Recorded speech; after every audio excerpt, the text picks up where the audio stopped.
अलैकुम वरहमतुल्लाहि वबरकातुहू। मेरे काबिल एहतराम बुजुर्ग और भाइयों और दीनी बहनों, दिवाली के मौके पर हमारे बहुत सारे मुसलमान भाई इस ताल्लुक से मसला मालूम करते हैं कि दिवाली के मौके पर जो मिठाई वगैरह हमें दी जाती है क्या हम उसको इस्तेमाल कर सकते हैं? नहीं। इस सिलसिले में बेहतरीन रहनुमाई के लिए हम दारुल देवबंद की दारुल इफ्ता से रुजू करते हैं कि दारुल देवबंद की दारुल इफ्ता यानी दारुल उलूम देवबंद क्या कह रहा है।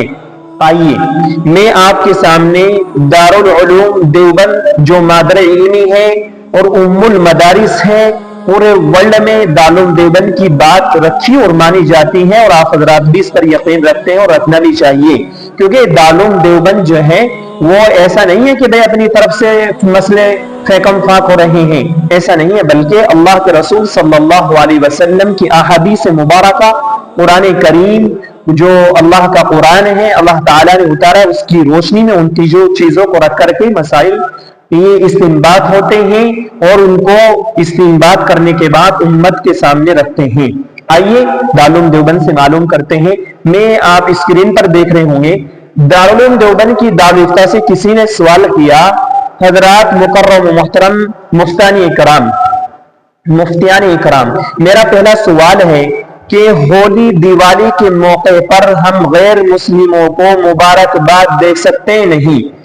दूसरा, वो लोग भी हमें ईद के मौके पर मुबारकबाद देते हैं। तीसरा सवाल ये है, क्या होली दिवाली के मौके पर जो मिठाई हमें गैर मुस्लिम भाई देते हैं ये खाना जायज है या नहीं? तीसरी बात, क्या पटाखों का कारोबार करना, चाहे वो किसी भी मौके पर हो, ईद के मौके पर हो, होली दिवाली के मौके पर हो, कारोबार करना पटाखों का ये जायज है नहीं? आइए आप जवाब देख रहे होंगे अपनी स्क्रीन पर दारुल देवबंद ने इसके बारे में क्या जवाब दिए हैं। बिस्मिल्लाहिर्रहमानिर्रहीम। दारुल उलूम देवबंद की दारुल इफ्ता ने जवाब दिया पहली बात का कि अगर वो लोग ईद के मौके पर हमें मुबारकबाद देते हैं तो ईद और बकरीद यानी मजहब इस्लाम में खुशी मनाने का ये बेहतरीन और पाकीज़ा तरीका है और ये मजहब और ये खुशी के जो मौके आते हैं ये इस लायक हैं कि इनको मुबारकबाद दी जाए। रही ये बात कि वो लोग भी हमें मुबारकबाद देते हैं तो उनको दे देना चाहिए, हमें इससे कोई हरज नहीं है, हमारा मजहब इस लायक है कि इसको मुबारकबाद देनी चाहिए।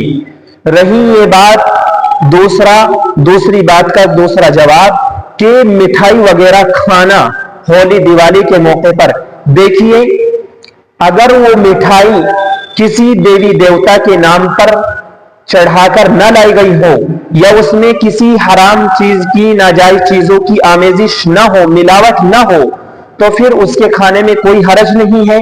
लेकिन अगर वो देवी देवता के नाम पर चढ़ाकर लाई गई है या उसमें कोई ऐसी आमेजिश है तो फिर उसको कतअन हराम है, नाजायज है, खाना बिल्कुल जायज नहीं है, अपने किसी गैर मुस्लिम भाई को ही दे देनी चाहिए। अगर किसी भाई ने दी है तो वो मिठाई अपने किसी और मिलने वाले को दे दे, अपने खाने में इस्तेमाल न लाए, बेहतर ये है, अच्छी बात ये है। रही ये बात कि पटाखों का कारोबार करना ये जायज है नाजायज है, देखिए पटाखों का कारोबार करना किसी भी मौके पर जायज नहीं है। बहुत सारे हमारे मुसलमान भाई इन छोटे छोटे मसाइल से नाआशना है, वो जानते नहीं है कि हम कौन सा कारोबार करना है कौन सा नहीं करना है और धड़ल्ले से पक्कम पक्का पूरा पुख्तगी के साथ कर रहे हैं ये कारोबार। इसलिए इससे एहतराज किया जाए कि हम पटाखों का कारोबार न करें। अगर हमें कोई हमारा भाई गैर मुस्लिम भाई मिठाई दे तो हम उसको अपने खाने में इस्तेमाल न लाएं, अपने खाने के लिए इस्तेमाल न करें, बल्कि अपने किसी गैर मुस्लिम दोस्त को दे दें। और मुबारकबाद दे रहे हैं उनको दे देनी चाहिए, हमें मुबारकबाद देना बिल्कुल दुरुस्त नहीं है, वो इस लायक नहीं है कि उनको मुबारकबाद दी जाए। हमारा मजहब ये अथॉरिटी नहीं देता है। अल्लाह के प्यारे हबीब सल्लल्लाहु अलैहि वसल्लम मेरे और आपके सय्यदुल अंबिया मोहम्मद सल्लल्लाहु अलैहि वसल्लम, अल्लाह ताला उन पर करोड़ों अरबों खरबों रहमत नाजिल फरमाई, उनके सदक़े में हम तमाम लोगों को کامیابی عطا فرمائے۔ یہ چھوٹے چھوٹے 2-3 مسائل تھے جو میں نے آپ حضرات کے سامنے رکھے ہیں، میں امید کروں گا کہ آپ حضرات سمجھ گئے ہوں گے۔